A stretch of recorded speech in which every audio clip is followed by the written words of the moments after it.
So J.D. Vance went out to Utah and they picked up the Kirk family that was in Utah with Charlie, grieving. Erika, Kirk disembarking with Usha holding hands, the vice president following behind. There's not another more prominent news person than you. And there's not one that's been attacked with the same terms they used against Charlie that have been used against me too, than you. So do you worry now? I saw a lot of rumors online today. I was made aware of this by my team. That I canceled some sort of college tour. That's bullshit. Political violence, in fact, is political cowardice. It means that you cannot convince people of the correctness of your ideas, and you have to impose them through force. Trump is asked if he's worried about his own safety. Not really. I'm really concerned for our country. We have a great country.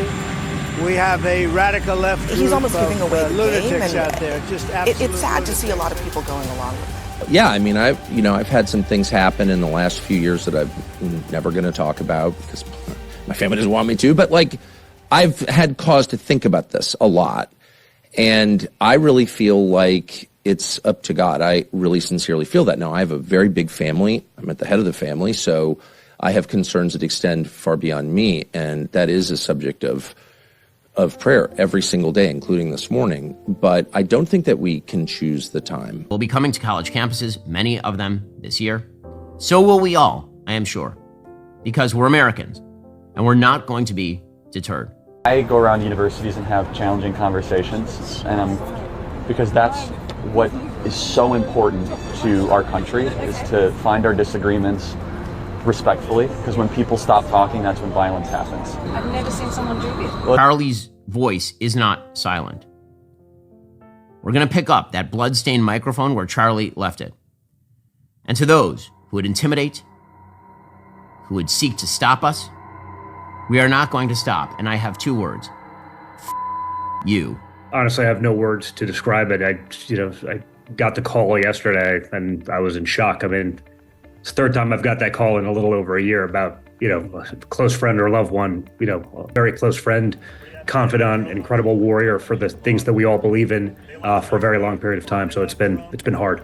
Every American, no matter what one's political point of view may be, must condemn all forms of political violence and all forms of intimidation.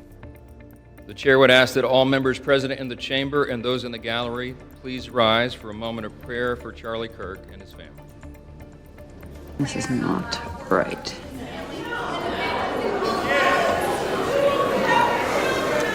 Shh. Let's, wait a minute.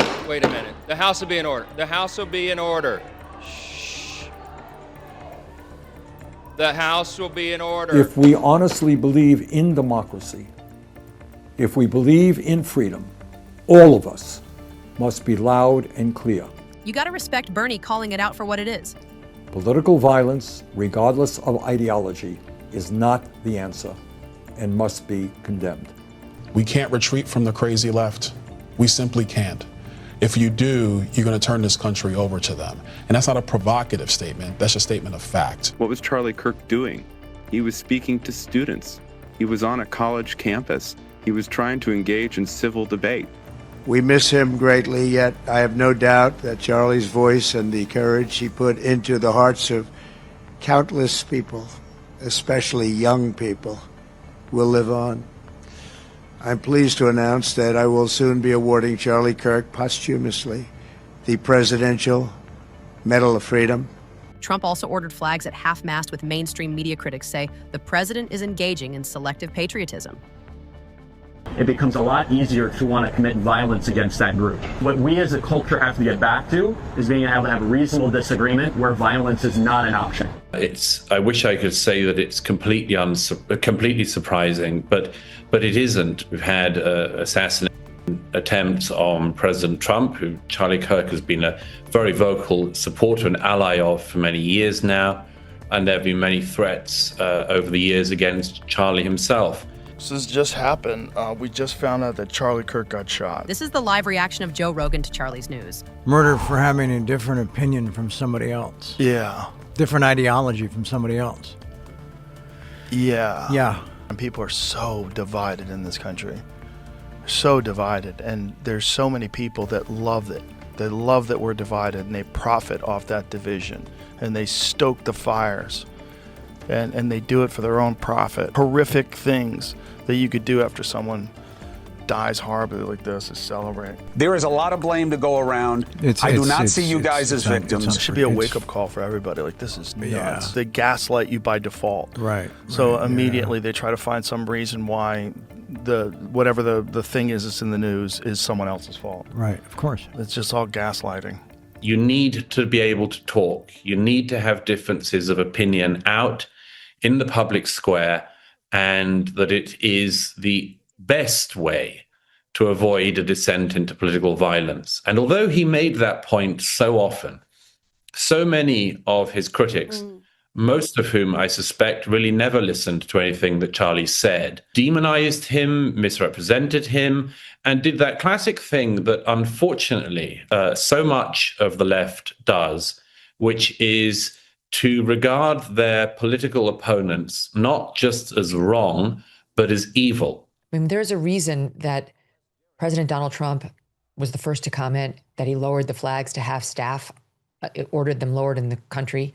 There's a reason for this 31-year-old kid living out of Arizona who in 2016 was Don Jr.'s bag boy, literally was carrying Don Jr.'s bags.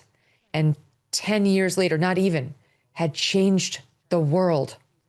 It is not an overstatement to say that Charlie Kirk delivered the youth vote to Donald Trump almost single-handedly, something that no Republican had ever gotten.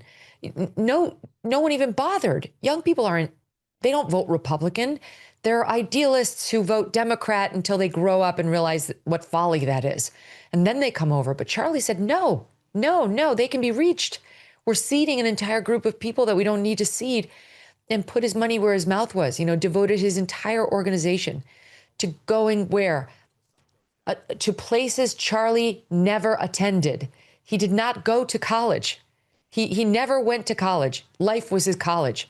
And yet he spent half of it going from college to college to college to try to convince the young people there to see the world the way he did. We have people routinely claiming that mainstream conservative voices like Charlie Kirk's are somehow extreme. Words are not violence. Fox News decides Donald Trump is president of the United States. We've got our republic back, folks. That moment when Trump had won, and you looked so relieved, completely tired, almost broken from all the work you had poured into the fight. And your fight didn't end there. You carried it on with the same fire, the same resolve, no matter the cost. You did well, young man. Now you can finally rest. When people stop talking, that's when you get violence. That's when civil war happens. Because you start to think the other side is so evil and they lose their humanity.